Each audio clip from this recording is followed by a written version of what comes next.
Hello दोस्तों, उम्मीद है आप सब बढ़िया होंगे और बेहतर महसूस कर रहे होंगे। हम लोग पढ़ रहे हैं DLA द्वितीय सेमेस्टर का क्वेश्चन सीरीज।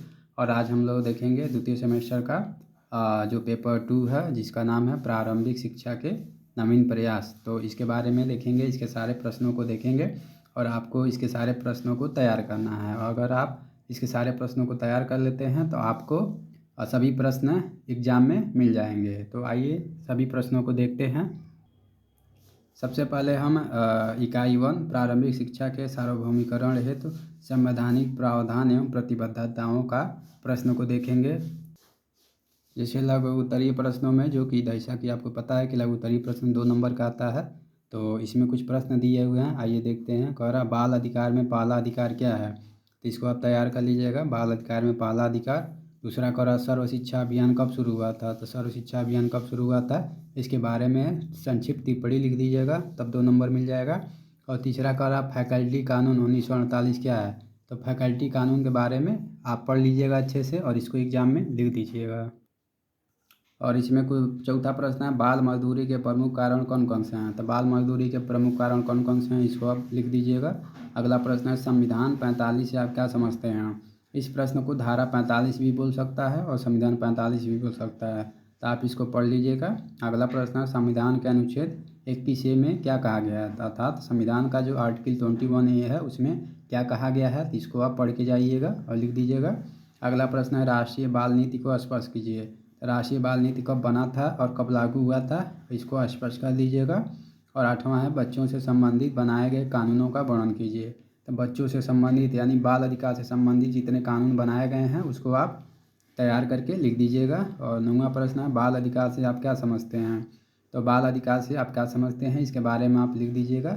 और शोषण से आप क्या समझते हैं, शोषण जो होता है लोगों का होता है, बालकों का होता है, महिलाओं का होता है, तो इसके बारे में आप क्या समझते हैं इसको आप विभिन्न भागों में बांट के लिख दीजिएगा। और अगला प्रश्न है, बाल अधिकार का उल्लंघन व उपेक्षा क्या है, यानी बाल अधिकार का उल्लंघन कैसे होता है उसको आप पढ़ के लिख दीजिएगा। अगला प्रश्न है, शिक्षण के अधिकार अधिनियम 2009 को अपने शब्दों में समझाइए। तो जो शिक्षण का अधिकार अधिनियम है 2009 उसको अपने शब्दों में समझाइए, इसको आप लिख दीजिएगा। कुछ वस्तुनिष्ठ प्रश्न भी है जो इसमें से पूछ सकता है। जैसे कह रहा भारत सरकार अधिनियम को शब्दशः कब स्वीकार किया गया था, तो भारत सरकार अधिनियम को कब स्वीकार किया गया था, इन चारों ऑप्शन में से जो सही रहेगा उसको टिक मार दीजिएगा। दूसरा है, समवर्ती सूची में कितने विषयों का समावेश किया गया है, इसको भी सही विकल्प को टिक मारिएगा। और तीसरा प्रश्न है, शिक्षा को राज्य का विषय बनाकर संविधान निर्माताओं ने भूल की है, यह किसका कथन है, तो जिसका भी कथन होगा उसको टिक मार दीजिएगा। और चौथा है, बाल अधिकारों को कितने भागों में बांटा गया है, तो बाल अधिकारों को जितने भागों में बांटा गया है आप टिक मार दीजिएगा। और 5वां करा, देश में संविधान लागू हुआ था, तो देश में संविधान कब लागू हुआ था उसको आप टिक कर दीजिएगा। 6वां, निःशुल्क और अनिवार्य शिक्षा का प्राविधान संविधान की किस धारा में किया गया है, तो जिस धारा में किया गया है उसको आप लिख दीजिएगा। 7वां, भारत में ईस्ट इंडिया कंपनी का प्रवेश कब हुआ, तो भारत में ईस्ट इंडिया कंपनी का प्रवेश कब हुआ था, इसको टिक मार दीजिएगा। और 8वां, राष्ट्रीय बाल चार्टर कब आया था, तो राष्ट्रीय बाल चार्टर कब आया था, जो सही विकल्प रहेगा इसमें से इसको टिक मार दीजिएगा। अब हम इकाई 2 को देखेंगे, प्रारंभिक शिक्षा के संदर्भ में गठित आयोग एवं समितियाँ। तो प्रारंभिक शिक्षा के संदर्भ में गठित आयोग एवं समितियाँ से संबंधित भी कुछ प्रश्न पूछा जाता है। तो आइए देखते हैं इन प्रश्नों को। पहला प्रश्न आपसे पूछ सकता है कि राधाकृष्णन आयोग को किस अन्य नाम से जाना जाता है, तो राधाकृष्णन आयोग को जिस अन्य नाम से जाना जाता है उसका नाम लिख दीजिएगा और उसके बारे में संक्षिप्त टिप्पणी लिख दीजिएगा, क्योंकि लघु उत्तरीय प्रश्न है तो यह 2 नंबर में पूछेगा। दूसरा प्रश्न है, मुदालियर आयोग को बताइए, तो मुदालियर आयोग को आप बता दीजिएगा। और तीसरा है, यशपाल समिति का गठन क्यों किया गया था, तो यशपाल समिति का गठन क्यों किया गया था इसको बता दीजिएगा। चौथा है, कोठारी आयोग की नियुक्ति और जांच क्षेत्र को बताइए। कोठारी आयोग की नियुक्ति क्यों की गई थी, कब की गई थी और इसने कौन कौन से जांच किए थे इसको आप बता दीजिएगा। 5वां, कोठारी आयोग ने शिक्षा के क्या उद्देश्य बताए हैं, तो कोठारी आयोग ने शिक्षा के जो उद्देश्य बताए हैं उसको आप लिख दीजिएगा। 6वां, 1986 की नई शिक्षा नीति का समीक्षात्मक मूल्यांकन कीजिए। तो 1986 की नई शिक्षा नीति में क्या क्या बातें की गई हैं उसका मूल्यांकन कर दीजिएगा। 7वां, राष्ट्रीय शिक्षा नीति 1986 की जो विशेषताएं होंगी उसको आप लिख दीजिएगा। 8वां, संशोधित राष्ट्रीय शिक्षा नीति के मूल तत्व लिखिए। तो संशोधित राष्ट्रीय शिक्षा नीति के जो मूल तत्व होंगे उसको लिख दीजिएगा। 9वां है, कार्यान्वयन कार्यक्रम 1992 से आप क्या समझते हैं, तो कार्यान्वयन कार्यक्रम 1992, जिसको संशोधित नई शिक्षा नीति भी कहा जाता है, इसके बारे में आप पढ़ लीजिएगा और लिख दीजिएगा। 10वां है कार्यान्वयन कार्यक्रम 1992 में कितने भाग हैं, तो जितने भाग होंगे उसको लिख दीजिएगा। और कह रहा राष्ट्रीय पाठचर्या 2005 से आप क्या समझते हैं, तो राष्ट्रीय पाठचर्या 2005 से आप जो समझते होंगे उसको लिख दीजिएगा। 12वां राष्ट्रीय पाठचर्या 2005 में शिक्षक की भूमिका बताइए, तो शिक्षक की भूमिका बता दीजिएगा। और 13 है राष्ट्रीय पाठचर्या की रूपरेखा 2009 के उद्देश्यों को बताइए, तो राष्ट्रीय पाठचर्या की रूपरेखा 2009 के कौन कौन से उद्देश्य थे उसको बता दीजिएगा। 14वां राष्ट्रीय पाठचर्या की रूपरेखा में कितने अध्ययन हैं, तो राष्ट्रीय पाठचर्या की रूपरेखा में जितने अध्ययन होंगे उसको बता दीजिएगा। अब कुछ वस्तुनिष्ठ प्रश्न हैं, जैसे कह रहा राष्ट्रीय शिक्षा आयोग के अध्यक्ष कौन थे, तो राष्ट्रीय शिक्षा आयोग के अध्यक्ष 4 विकल्प दिए रहेंगे, जो आपको सही लगेगा उस पर आप टिक मार सकते हैं। अगला प्रश्न है राष्ट्रीय शिक्षा नीति 1986 का निर्माण किस प्रधानमंत्री के कार्यकाल में हुआ था, तो जिस प्रधानमंत्री के कार्यकाल में हुआ रहेगा उसको टिक मार दीजिएगा। और अगला है राष्ट्रीय शिक्षा नीति को लोकसभा में कब पारित किया गया था, तो राष्ट्रीय शिक्षा नीति को लोकसभा में कब पारित किया गया था। इसमें 4 विकल्प दिए रहेंगे, आपको जो सही लगेगा उसको आप टिक कर दीजिएगा।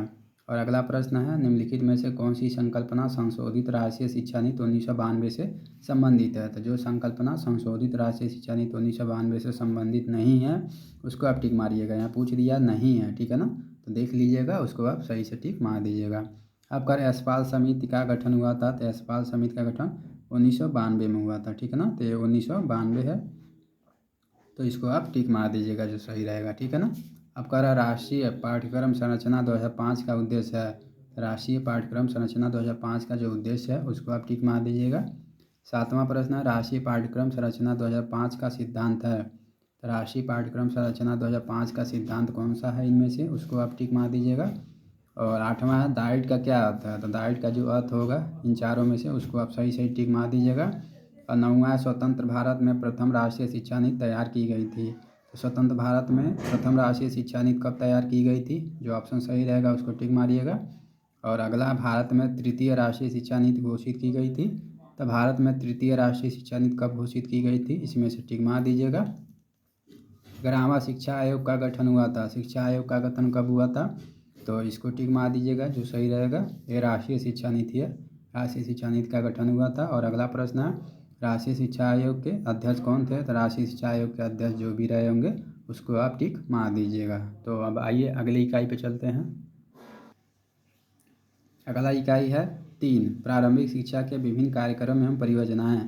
प्रारंभिक शिक्षा के विभिन्न कार्यक्रम एवं परियोजनाओं से संबंधित भी कुछ प्रश्न पूछते हैं, आइए उसको भी देख लेते हैं। इसमें पहला प्रश्न पूछ लेगा लघुत्तरीय, तो 2 नंबर का पूछेगा राष्ट्रीय बाल श्रम परियोजना पर संक्षिप्त नोट लिखिए, तो राष्ट्रीय बाल श्रम परियोजना क्या है इस पर आप संक्षिप्त टिप्पणी लिख दीजिएगा। अगला प्रश्न गैर औपचारिक शिक्षा क्या है, तो एक होता है औपचारिक शिक्षा, एक होता है गैर औपचारिक शिक्षा, एक होता है निरौपचारिक शिक्षा। तो गैर औपचारिक शिक्षा क्या है उसके बारे में लिख दीजिएगा। तीसरा ऑपरेशन ब्लैक बोर्ड योजना क्या है, तो ऑपरेशन ब्लैक बोर्ड योजना के बारे में पढ़ के अच्छे से लिख दीजिएगा। चौथा है मध्याह्न भोजन योजना कब लागू हुआ था, तो मध्याह्न भोजन योजना कब लागू हुआ था इसके बारे में संक्षिप्त टिप्पणी आप लिख दीजिएगा। 5वां स्कूल चलो अभियान पर संक्षिप्त नोट लिखिए, तो स्कूल चलो अभियान क्या था, क्यों लाया गया था, इस पर आप संक्षिप्त टिप्पणी लिख दीजिएगा। और अगला है प्राथमिक शिक्षकों का विशेष अनुस्थापन कार्यक्रम क्या है, तो प्राथमिक शिक्षकों का विशेष अनुस्थापन कार्यक्रम क्या है इसके बारे में आप लिख दीजिएगा। अगला प्रश्न है ऑपरेशन ब्लैक बोर्ड योजना की विशेषताओं पर प्रकाश डालिए, तो ऑपरेशन ब्लैक बोर्ड योजना की कौन कौन सी विशेषताएं थी इसके बारे में बता दीजिएगा। और अगला है बेसिक शिक्षा परियोजना के स्वरूप को समझाइए, तो बेसिक शिक्षा परियोजना के कौन कौन से स्वरूप हैं उसको आप समझा दीजिएगा। अगला है बेसिक परियोजना की उपलब्धियां बताइए, तो बेसिक परियोजना की कौन कौन सी उपलब्धियां हैं इसको बता दीजिएगा। अगला जिला प्राथमिक शिक्षा कार्यक्रम की विशेषताएं बताइए, तो जिला प्राथमिक शिक्षा कार्यक्रम जिसको DPEP कहा जाता है इसकी कौन कौन सी विशेषताएं हैं उसको बता दीजिएगा। और अगला है विद्यालयोन्मुखी कार्यक्रम जिसको विद्यालय शिक्षा की तैयारी भी कहा जाता है, यह क्या है इसके बारे में आप लिख दीजिएगा। और अगला प्रश्न कह रहा है कि संपूर्ण साक्षरता अभियान से आप क्या समझते हैं, तो संपूर्ण साक्षरता अभियान क्या है और इसके बारे में आप क्या जानते हैं इसको आप लिख दीजिएगा।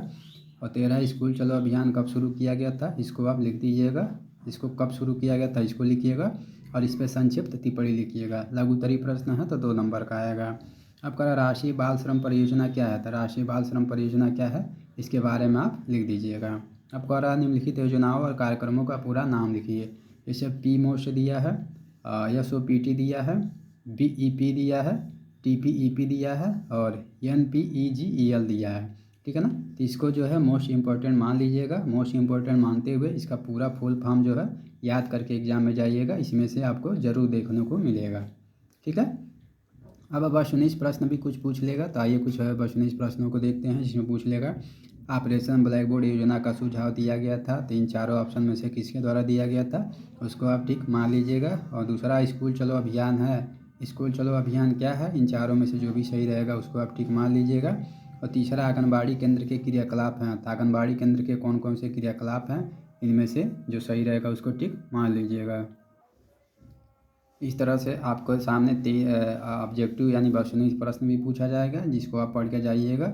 और उम्मीद है कि 90% से ज़्यादा प्रश्न आपको एग्ज़ाम में इसी में से मिल जाएंगे।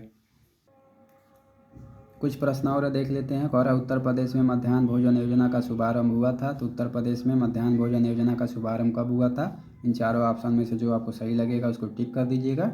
और अगला कह रहा है उत्तर प्रदेश में स्कूल चलो अभियान प्रारंभ किया गया था, तो उत्तर प्रदेश में स्कूल चलो अभियान कब प्रारंभ किया गया था, इन चारों में से जो ऑप्शन सही लगेगा आपको उसको टिक कर दीजिएगा। और अगला कह रहा कस्तूरबा गांधी विद्यालय योजना का संबंध है, कस्तूरबा गांधी विद्यालय योजना का संबंध किससे है, इन चारों में से जो सही रहेगा टिक मार दीजिएगा। और सातवां है BEP क्या है, तो BEP जो है बेसिक शिक्षा परियोजना, विद्यालय शिक्षा की तैयारी कार्य, जिला प्राथमिक शिक्षा कार्य, जो इसमें से सही रहेगा उसको आप टिक मार दीजिएगा। तो इस तरह से यह वर्तमान भारतीय समाज और प्रारंभिक शिक्षा तो पहले वाले वीडियो में बता चुके हैं। और ये जो है प्रारंभिक शिक्षा के नवीन प्रयास का पेपर है, ठीक है ना। तो इसके पहले वाली वीडियो को आप जरूर देखिएगा, जो पेपर फर्स्ट था वर्तमान भारतीय समाज एवं प्रारंभिक शिक्षा, और ये जो दूसरा पेपर जो अभी हम